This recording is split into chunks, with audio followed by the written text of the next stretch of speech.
Diamond ameweza kuweka wazi kuhusiana na sababu ambazo zilipelekea biashara zake nyingi sana kuweza kufa.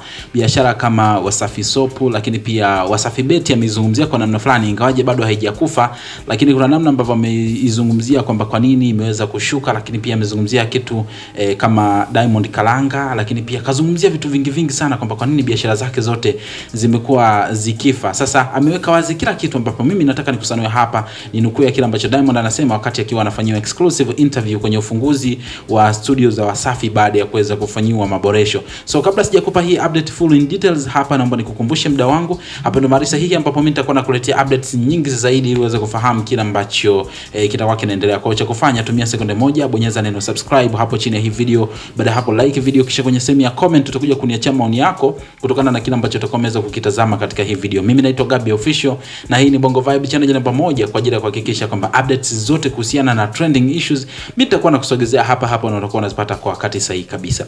Sasa kama ambavyo tunafahamu, kulikuwa kuna exclusive interview ambayo Diamond Platnumz aliweza kufanyiwa. Aliongea mambo mengi sana kwenye ile interview. Ilikuwa ni takriban interview masaa mawili na karibia masaa matatu of course, ambapo alihojiwa maswali mengi sana. Sasa moja ya kitu ambacho Diamond aliweza kuhojiwa na kutoa jibu sahihi ama jibu ambalo watu wengi walikuwa wanasubiri ni kuhusiana na biashara zake kufa. Tunafahamu kulikuwa kuna Diamond Kalanga, kulikuwa kuna Wasafi Soap, lakini pia kulikuwa kuna kampuni ya Zoom Extra, alikuwepo na gorofa lake kule hapa Dar es Salaam ambalo walikuwa wamepangisha na alikuwa ametangaza muda mrefu sana kwamba ameweza kulijenga, na biashara nyingi sana Wasafi Bet pia ikiwemo mo ndani, pamoja na makampuni mengi sana ambayo jamaa of course waliweza kutaja kwamba Diamond anamiliki. Akauliza kwamba biashara zote hizo zimekuwa zikifa mapema sana baada ya kufanywa promo kubwa, alafu hazichukui muda kwenye industries na kwa zinapotea. Akaanza kusema kuhusiana na swala la Diamond Kalanga, ambapo alikuja akasema kwamba ile Diamond Kalanga ilikuwa ni biashara ya mtu mwingine. Kwa hiyo yeye pale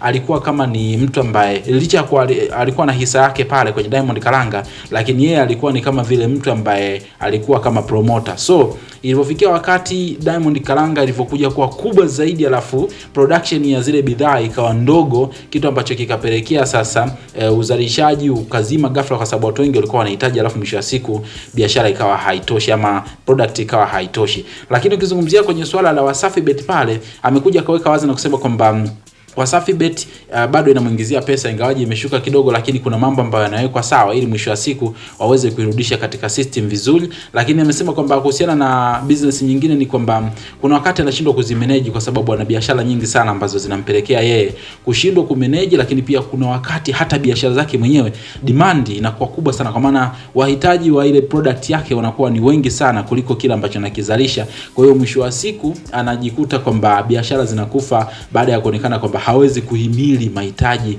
mengi zaidi ya watu ukilinganisha na kiwango cha product ama bidhaa ambayo yeye anakuwa nayo. Amejibu hivyo simple kabisa, kitu ambacho kimewaacha watu wengi sana na doubt na kujiuliza kwamba sasa kama demand ni kubwa zaidi, maana yake ilikuwa ni advantage kwa upande wake, kwa sababu pengine kama angeongeza production ama angejua kwamba anapokuwa anaanzisha biashara fulani, basi at least ilitakiwa aweze kujua kabisa kwamba kuna watu ambao wana demand kubwa sana na product yake, so ilibidi aweze kuzalisha hiyo product kwa kiasi kikubwa zaidi, kitu ambacho kimemfanya wengi wakasema kwamba Diamond hapa anatuzingua tu, lakini kifupi ni kwamba ameshindwa kuzimanage hizo biashara. Kwa upande wako tuambie, sababu za Diamond Platnumz zinajitosheleza kweli kutuaminisha kwamba hii ndio sababu ya biashara zake kufa, au kuna namna ameweza kutuficha hapa? Utatuambia kwenye sehemu ya comment hapo, lakini usisahau kusubscribe hapa kwa ajili ya kupata updates.